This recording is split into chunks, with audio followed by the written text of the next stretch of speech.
बहुत समय पहले की बात है। एक गांव में एक युवक जिसका नाम अर्जुन था, बहुत परेशान और दुखी था। उसकी जिंदगी में चारों ओर परेशानियां ही परेशानियां थीं। व्यापार में लगातार घाटा हो रहा था, परिवार में रोज रोज झगड़े होते थे और उसकी सेहत भी बिगड़ती जा रही थी। अर्जुन को ऐसा महसूस होने लगा कि उसकी सारी कोशिशें बेकार जा रही हैं। वह खुद को हर तरफ से घिरा हुआ और असफल समझने लगा। धीरे धीरे उसने यह मान लिया कि उसकी जिंदगी में अब कोई उम्मीद नहीं बची है। एक दिन जब अर्जुन की हिम्मत पूरी तरह टूट गई तो वह घर से बाहर निकल गया।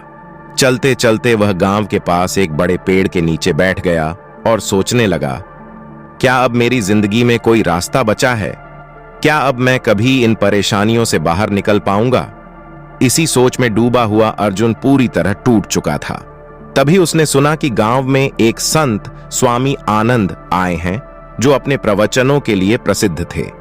अर्जुन ने सोचा, शायद स्वामी जी से मुझे कोई मार्गदर्शन मिले। इस उम्मीद के साथ वह तुरंत उनकी ओर चल पड़ा।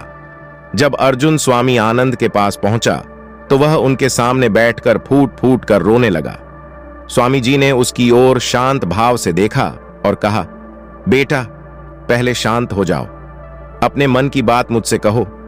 अर्जुन ने रोते हुए अपनी सारी परेशानियां बताईं, व्यापार की असफलता, परिवार की कलह और उसकी बिगड़ती सेहत। उसने कहा, स्वामी जी, मुझे ऐसा लगता है कि मेरी जिंदगी में सारे रास्ते बंद हो गए हैं।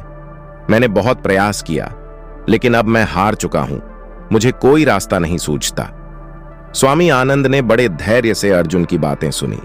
फिर हल्की मुस्कान के साथ उन्होंने कहा, अर्जुन, कई बार जीवन में ऐसा लगता है कि सब कुछ खत्म हो गया है, लेकिन यह सच नहीं होता। यह सिर्फ तुम्हारी सोच है। हर कठिनाई अपने साथ एक सीख लेकर आती है। तुम्हारे भीतर जो शक्ति है वही तुम्हें इन परेशानियों से बाहर निकाल सकती है। मैं तुम्हें एक कहानी सुनाता हूं, शायद इससे तुम्हें कुछ समझने में मदद मिले। स्वामी आनंद ने कहानी शुरू की। बहुत समय पहले की बात है। एक युवक जंगल में यात्रा कर रहा था। वह लंबी यात्रा पर निकला था और कई अनुभवों से गुजर रहा था, लेकिन एक दिन वह रास्ता भटक गया। चारों ओर घना जंगल था और उसे कोई दिशा नहीं सूझ रही थी। वह युवक डर गया और ऐसा महसूस करने लगा कि अब वह कभी इस जंगल से बाहर नहीं निकल पाएगा। उसने कई बार रास्ता ढूंढने की कोशिश की, लेकिन हर बार वह वापस वहीं पहुंच जाता जहां से उसने शुरुआत की थी। स्वामी जी ने आगे कहा, वह युवक थक चुका था, भूखा था और निराशा से भर गया था। उसे लगा कि अब सब खत्म हो गया है, लेकिन फिर उसने सोचा, अगर मैं यहां बैठा रहा तो मैं कभी बाहर नहीं निकल पाऊंगा। अगर मुझे बाहर जाना है तो मुझे चलते रहना होगा, चाहे रास्ता मिले या न मिले। इस विचार के साथ उसने फिर से चलना शुरू किया। चलते चलते कई घंटे बीत गए। तभी उसे एक वृद्ध व्यक्ति मिला जो जंगल के किनारे पर बैठा था। वृद्ध ने पूछा, तुम इतने परेशान क्यों हो? युवक ने अपनी पूरी कहानी बताई। वृद्ध ने मुस्कुराते हुए कहा, तुम्हारी असली समस्या यह है कि तुमने अपने डर और निराशा को अपने ऊपर हावी होने दिया है। अगर तुम हिम्मत और धैर्य से चलते रहोगे तो एक न एक दिन रास्ता जरूर मिलेगा। उस युवक ने वृद्ध की बात मानी और चलना जारी रखा। कई दिन और रातें बीत गईं, लेकिन उसने हार नहीं मानी। अंततः एक दिन वह जंगल से बाहर निकल आया। कहानी खत्म करके स्वामी जी ने अर्जुन की ओर देखा और कहा, अर्जुन, यह जंगल तुम्हारी जिंदगी की कठिनाइयों का प्रतीक है।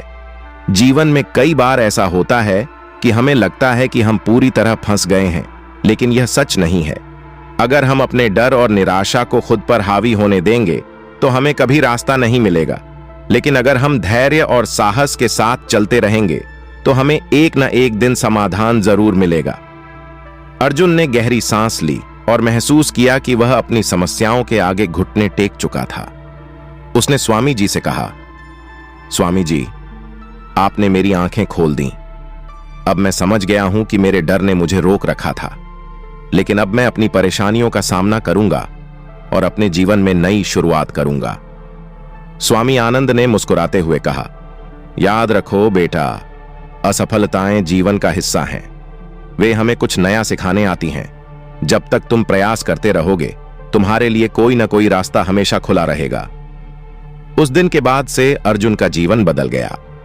उसने अपनी असफलताओं को अपनी ताकत बना लिया और अपने जीवन को नई ऊर्जा और सकारात्मकता के साथ जीना शुरू कर दिया। जब भी आपको लगे कि सारे रास्ते बंद हो गए हैं, अपने भीतर झांक कर देखिए। वहां आपको साहस और उम्मीद का एक रास्ता जरूर मिलेगा।